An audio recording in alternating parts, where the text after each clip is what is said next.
आप सोच रहे होंगे कि मैं क्या कर रहा हूं। मैं युद्ध की तैयारी कर रहा हूं। वही युद्ध जो ज्वालामुखी की भांति कभी भी फट सकता है। युद्ध वही जीतता है जो युद्ध में व्यतीत होने वाले समय से अधिक समय युद्ध की तैयारी में लगाए। जो योद्धा अभ्यास क्षेत्र में जितना अधिक समय दे, रणभूमि में उतना ही कम रक्त बहेगा।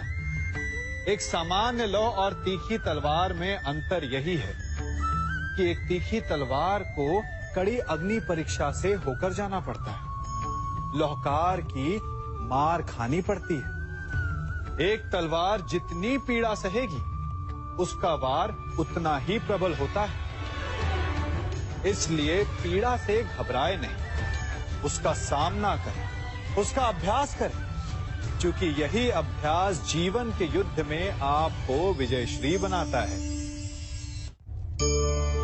जब मेघ छाते हैं तो क्या होता है?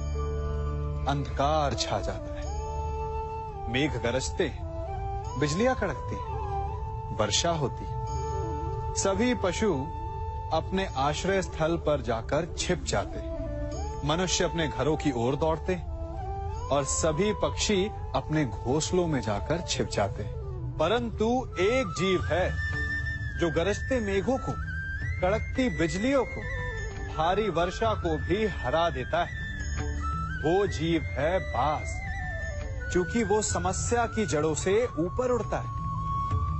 वो गरजते मेघों से, कड़कती बिजलियों से, भारी वर्षा से, इन सब से ऊपर। यही अंतर है हारने वालों में और जीतने वालों में। ये युद्ध हार और जीत का नहीं, समस्या और सोच का है। यदि आप अपनी सोच को छोटी रखेंगे तो समस्या बड़ी हो जाएगी, और यदि आप अपनी सोच को बड़ी रखेंगे तो समस्या छोटी हो जाएगी। दो मनुष्यों के मध्य होता है, परंतु विजय सदैव एक ही मनुष्य को मिलती है। जबकि समान रूप से दोनों शक्तिशाली होते हैं, समान ज्ञान प्राप्त करते हैं। कारण, दो प्रकार के लोहे होते हैं, एक ठंडा, एक गर्म। कभी सोचा है? लोहकार लोहे को लोहे से ही काटता है, परंतु सदैव ठंडा लोहा ही गर्म लोहे को काट पाता है। और यही नीति मनुष्यों पर भी लागू होती है। जब युद्ध होता है तो जिसके मन में ईर्ष्या होती है, जलन होती है, आक्रोश होता है, वो गर्म लोहे के समान। और जिसका मन शांत होता है, जिसका मन संयम से बंधा होता है, वो ठंडे लोहे के समान है। और वही ईर्ष्या और द्वेष नामक गर्म लोहे को काट सकता है। इसलिए यदि जीवन के संग्राम में विजय प्राप्त करनी है तो अपने मन को शांत रखें, क्योंकि गर्म लोहे की भांति ईर्ष्या और क्रोध जैसे भाव को रखने वाला मनुष्य सदैव शांत स्वभाव के मनुष्य के समक्ष निर्बल है। शक्ति ईर्ष्या और क्रोध में नहीं, शांति और संयम में है। सभी बड़े सदा यही कहते आए कि यदि आगे बढ़ना है तो अपनों का साथ दो। सत्य कहते हैं, अपनों का साथ देना ही चाहिए, परंतु साथ देने से पूर्व ये अवश्य पहचान लेना चाहिए कि अपने हैं कौन। क्या अपने वही होते हैं जिनके साथ हमारा रक्त संबंध होता है, या अपने मित्र? अपने वो होते हैं जो हमें सद्कार्य के लिए प्रेरित करें, हमें आगे बढ़ाएं, हमारा साथ दें। और वो जिनका साथ देने से समाज का नाश हो, धर्म की हानि हो, वो सगे हो करके भी सगे नहीं होते। इसलिए जब अपनों की परिभाषा का चुनाव करें तो उन्हें अपना माने जो आपका साथ दे, उन्हें नहीं जो हमें अज्ञान के मार्ग पर ले जाएं। सीमा एक रेखा ही नहीं, एक परिभाषा भी है। सीमा हर किसी की होती है, प्रेम की, धैर्य की, मित्रता की और शत्रुता की भी। और जो सदैव सीमा में बंधे रहते हैं वो सामान्य मनुष्य बनकर रह जाते हैं, परंतु जो समय आने पर सीमा तोड़ देते हैं वही भविष्य बनाते हैं, क्योंकि सीमा केवल आपको मर्यादा में नहीं रखती, आपको बांधती भी है। अब ये आप पर, मुझ पर, हम सब पर निर्भर करता है कि ये जाने कौन सी सीमाएं हमें बांधती हैं और कौन सी सीमाएं शक्ति के नए मार्ग समक्ष लाती हैं। इसलिए सीमाएं तो जो कर सकते हो उससे अधिक करने का प्रयत्न करो, तभी नई सीमाएं बना पाओगे। भाग्य क्या है? जो आपने किया उसे भोगना भाग्य है, या जो आपके पूर्वजों ने किया उसका फल भाग्य है? नहीं, भाग्य वही है जो आपने किया, क्योंकि हर मनुष्य को अपने कर्मों के फल भुगतने होते हैं। इसलिए यदि जीवन में कुछ भी करें तो उस पर अपनी दृष्टि अवश्य रखें, क्योंकि आपके एक कर्म का फल आपका भविष्य बदल सकता है।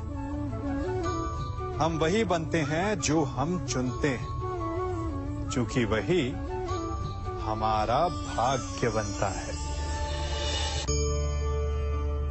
मनुष्य सुंदरता से आकर्षित होता है, उससे प्रेम करता है और असुंदर को देता है। ऐसा होता है ना? क्या आप ऐसा नहीं करते? करते हैं। तो सुंदर और असुंदर की परिभाषा क्या है? इस आकर्षण और विकर्षण का कारण क्या है? कभी सोचा है? कभी सोचा है कि जिससे आप प्रेम करते हैं, जिसके प्रति आप आकर्षित होते हैं, अचानक से उसके लिए मन में वितृष्णा आ जाती है, और जिसके प्रति घृणा होती उसके लिए एकाएक आपके मन में प्रेम उमड़ आता है। कारण है दृष्टिकोण। क्योंकि सुंदरता आपके मन में होती है, आपके सोच में होती है, आपके दृष्टिकोण में होती है। इसीलिए किसी को कीचड़ में खिला हुआ कमल सुंदर लगता है, और किसी को निर्मल चंद्रमा में भी कलंक का धब्बा दिख जाता है। यदि आपको सुंदरता अनुभव करनी, हर पल आनंद में रहना है, तो अपने दृष्टिकोण को सुंदर बनाएं और अपने आप सब कुछ सुंदर बन जाएगा।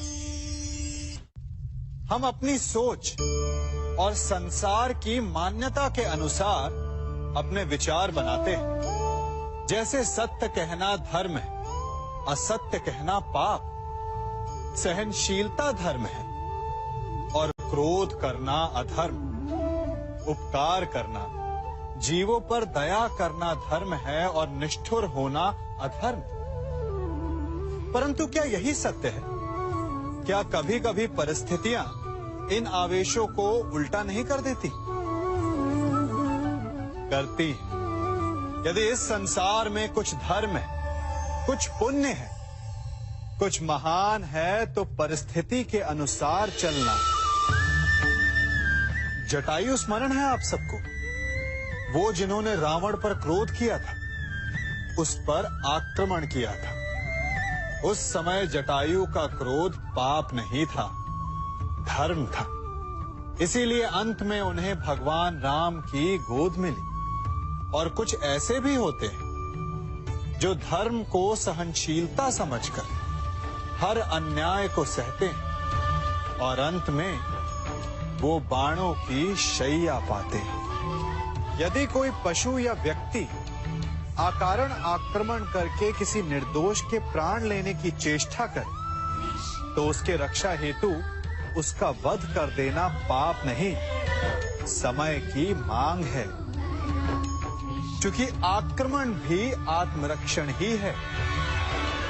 यदि किसी दुष्ट की सहायता करने से सामान्य मनुष्य को कष्ट पहुंचे, पीड़ा पहुंचे, तो उसे सहायता ना देना ही धर्म है। अकारण क्रोध अस्वीकार्य है, परंतु यदि क्रोध से कुछ शुभ हो, पाप बाहुभीत हो, तो क्रोध और दंड भी धर्म ही है। संसार का सबसे बड़ा पाप क्या है? असत्य बोलना, हत्या कर देना, चोरी करना या किसी का अपमान करना। संसार का सबसे बड़ा पाप है किसी निर्बल को सताना, और संसार का सबसे बड़ा दंड भी उस निर्बल के मुख से निकली हाय है। आप देख रहे हैं मैं क्या कर रहा हूं? मैं लौह पिघला रहा हूं, और ये लौह पिघलता है इस चमड़ी की बनी धूनकी से निकली हवा से। तनिक सोचिए, एक मृत पशु की खाल से बनी धूनकी इतने कठोर लोहे को भस्म कर सकती। ठीक उसी प्रकार आप चाहे जितने भी शक्तिशाली क्यों ना हो, यदि आपने किसी निर्दोष, किसी निर्बल को सताया, तो उसके मन से निकली हाय और उसका श्राप आपके जीवन को भस्म कर सकता है। स्वर्ण, सज्जन पुरुष और परोपकारी मनुष्यों की गति एक समान होती है। यदि स्वर्ण टूट जाए तो उसे गर्म करो, ताप दो, पिघल कर वो फिर से जुड़ जाता है। ठीक उसी प्रकार मतभेद होने के पश्चात भी एक सज्जन पुरुष और महान पुरुष फिर से मित्र बन जाते हैं। परंतु दुर्जन दुष्ट माटी से बने लोग उस पके हुए मटके के समान होते हैं कि जिनमें यदि एक बार दरार आ जाए तो वो स्वयं ही स्वयं का सर्वनाश कर लेते हैं। इसलिए मित्रता केवल सज्जनों से ही करें ताकि मतभेद ना हो। दुष्टों का समूह अपना नाश स्वयं ही कर लेता है। यदि कोयले की खान में जाओ तो चाहे जितनी भी सावधानी बरतो, अपने वस्त्रों पर कालिख लग ही जाती है। इसलिए दुष्ट मित्रों से सावधान। सज्जन शत्रु प्रत्येक परिस्थिति में श्रेष्ठ है। प्रत्येक मनुष्य सफलता पाने के लिए कार्य करता है। कुछ सफल होते हैं, कुछ नहीं होते, और जो सफल नहीं होते वो सदा अपनी असफलता का कारण या तो अपनी परिस्थितियों को बताते हैं या अपने सहयोगियों को दोषी ठहराते हैं। परंतु क्या वास्तविकता में ऐसा ही होता है? क्या कोई परिस्थिति या कोई व्यक्ति किसी की असफलता का कारण बन सकते हैं? उत्तर हां भी है और ना भी। कैसे? आप इस तितली को देख रहे हैं? आपने एक मक्खी को भी देखा होगा। प्रकृति ने दोनों को समान गुण दिए हैं रस पान करने का। एक तितली फूलों पर जाकर उसका रस लेती और इस अवस्था में नए फूल खिलने की व्यवस्था भी करती है, और मक्खी घाव पर बैठती है, घाव को सड़ाती है और रोग भी फैलाती है। यदि इसमें किसी बात का अंतर है तो केवल सोच का। यदि आप उचित मार्ग चुनेंगे तो आपको सफलता मिलेगी, आप में उत्साह बढ़ेगा, और यदि आप अनुचित मार्ग चुनेंगे तो आपको असफलता मिलेगी, निराशा मिलेगी। अब उचित मार्ग चुनना है या अनुचित मार्ग, ये निर्णय तो आप पर निर्भर करता है। मनुष्य सदा भला बुरा, खरा खोटा, सत्य असत्य की बातें करता है। सत्य को अच्छा मानता है और असत्य को बुरा। परंतु क्या आपने कभी ये सोचा है कि प्रत्येक वस्तु, प्रत्येक भाव का एक महत्व होता है? दोनों ही एक दूसरे के पूरक होते हैं। यदि काला रंग नहीं होगा तो क्या श्वेत रंग की आभा का अनुभव होगा? यदि असत्य नहीं होगा तो क्या सत्य के महत्ता का ज्ञान होगा? यदि बुरा नहीं होगा तो क्या भले पर आपको विश्वास होगा? कुछ महत्वपूर्ण है तो दोनों के मध्य का संतुलन। बुरी से बुरी वस्तु, समय या भाव, कोई ना कोई स्वयं में शुभ छिपाए रखती है। कभी काले गरजते मेघों को देखा है? उसके किनारे भी एक स्वर्णिम आभा होती है। उसी प्रकार यदि आपके जीवन में बुरा समय आए तो आपको अपने सच्चे मित्रों की पहचान हो जाती है। तो बुरे समय में निराश ना हो, उसमें भी कुछ शुभ खोजने का प्रयास करें और धीरे धीरे सब कुछ आपके जीवन में स्वतः शुभ हो जाएगा। संसार में सबसे महत्वपूर्ण क्या है? दृष्टि या दृष्टिकोण, समझ या सोच? सामान्यतः मनुष्य की दृष्टि और सोच में अधिकतर वो वस्तु, वो घटनाएं, वो भाव श्रेष्ठ हैं जो हमें आनंद दें, और जो हमें आनंद नहीं देते उन्हें हम दुखदाई मान लेते हैं। परंतु दृष्टिकोण और सोच को यदि एक भिन्न कोण से देखें तो परिस्थितियां भिन्न सिद्ध हो सकती हैं। जिस प्रकार भीषण गर्मी हमें सुहाती नहीं, परंतु वही गर्मी सागर और नदियों के जल को वाष्पित करती है और हमें मनोरम वर्षा का आनंद देती है, उसी प्रकार भीषण परिश्रम के पश्चात हमें सफलता मिलती है। शिक्षा के पश्चात हमें हमारा लक्ष्य मिलता है। तो सदा स्मरण रखिएगा कि दुख और पीड़ा से भागे नहीं, क्योंकि यही भविष्य में आने वाले सुख का मूल है। जब भी आपने यात्रा की होगी तो अवश्य अपने मार्ग के आसपास कुछ रिक्त स्थान देखे होंगे, कुछ खेत देखे होंगे, कोई ना कोई भूमि का टुकड़ा अवश्य देखा होगा। कुछ स्थान ऐसे होते हैं जहां पेड़ लगे होते हैं, जहां माली बड़े प्रेम से उन्हें बोता है, उन्हें सींचता है। और कुछ स्थान ऐसे भी होते हैं जहां बिना माली के खरपतवार उग जाते हैं, कुछ अन्य पौधे उग जाते हैं। माली द्वारा उगाए वृक्ष हमें ठंडी छाया देते हैं, हमें फल देते हैं, ईंधन के लिए लकड़ियां देते हैं। और बिना परिश्रम के उपजित खरपतवार यदि कुछ करते हैं तो ये कि वो भूमि को बंजर बनाते हैं। हमारा मन भी रिक्त भूमि की भांति होता है। यदि अपने परिश्रम से उसमें सुविचारों के बीज डालोगे तो फलदायक विचार उपजेंगे, और यदि उसे रिक्त छोड़ दिया तो खरपतवार की भांति अनुपयोगी विचार आपके मन को अपना घर बना लेंगे, आपके मन को मैला कर देंगे, उसे बंजर कर देंगे।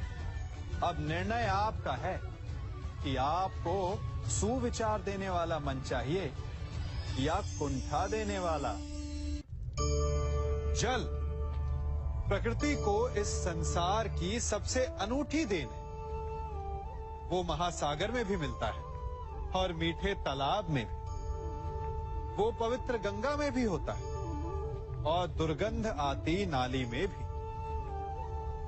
हम तालाब और नदी को सम्मान इसलिए देते हैं क्योंकि उसका मीठा जल हमारी प्यास बुझाता है। परंतु सागर का जल पीने योग्य नहीं होता, इसीलिए कभी कभी हम उसे उतना महत्व नहीं देते और नाली के जल को हम हे दृष्टि से देखते हैं। तो क्या ये उचित है? हमारे संबंध भी इसी जल की भांति होते हैं। जिस संबंध से हमें लाभ ना हो उससे हम दूर हो जाते हैं। कभी ईर्ष्या के कारण, कभी अहंकार के कारण उस संबंध को तोड़ देते हैं। तो क्या संबंध को तोड़ देना उचित है? तनिक विचार कीजिए। माना कि सागर का जल फसल नहीं दे सकता, परंतु मोती तो देता है। माना कि नाली का गंदा जल हमें किसी भी कार्य के लिए उपयुक्त ना लगे, परंतु वो भी कहीं लगी अग्नि को बुझा सकता है। ठीक इसी प्रकार प्रत्येक संबंध कहीं ना कहीं किसी न किसी परिस्थिति में उपयोगी हो सकता है।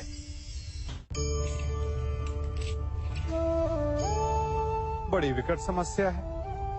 मुझे स्मरण ही नहीं हो रहा कि इस गुच्छे की कौन सी चाबी इस ताले को खोले।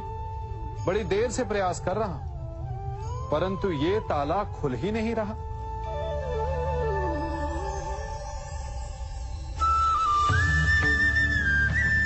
ऐसी परिस्थिति में आप क्या करेंगे?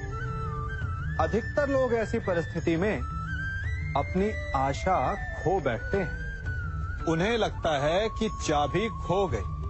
वो तिलमिला जाते हैं, क्रोधित हो उठते हैं। परंतु उस समय धैर्य रखें तो गुच्छे की अंतिम चाबी ताला खोल सकती है। कुल्हाड़ी का अंतिम प्रहार वृक्ष को काट के गिरा देता है, परंतु क्या सत्य में कुल्हाड़ी का अंतिम प्रहार वृक्ष को काट के गिरा देता है? आपको आपका लक्ष्य दिला देता है?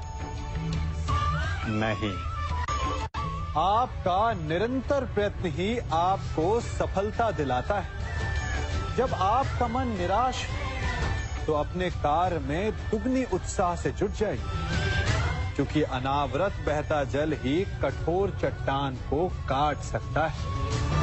सफलता का मूल है परिश्रम, प्रयास और आशा।